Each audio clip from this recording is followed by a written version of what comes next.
Back with shades off for Sunday at Monmouth Park. In race 1, number 5, Gypsy Baron ran hard against a bias when overmatched 2 back in his previous one-turn start. The small field here could work in the long strider's favor. In race 2, number 3, Call My Lawyer was jammed up and against the grain last out and now returns to her best turf sprint game. The early daily double play is the 5 with the 3, 2, and 4. In race 9, the Sorority Stakes, number 4, Comforter, put it all together in her second start, has very decent rest, and should love to stretch out to 6 furlongs. The speed to her outside could help her sit a trip. Number 1, Save Rock and Roll, beat 2 next out winners in her debut.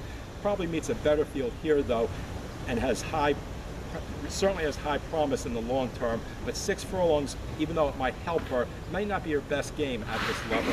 Number 2, Perpetual Navina's Barn, has prepped babies successfully on turf in the past.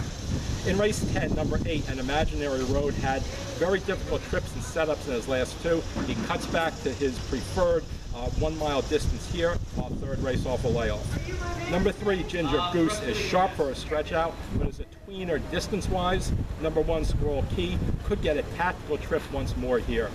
In race 11, the Sapling Stakes, number 2, Dukin with Dale, was very green but made multiple runs in his debut at Parks and moved like a true 2-turn horse.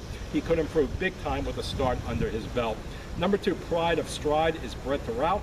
Number 1, Wild Zambezi, who also might have to rally from further back here.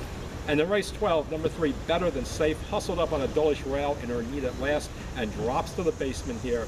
The 7, Ora Pequena, is cycling back, and the 1, Double Desert, will be hard to beat with good pre-race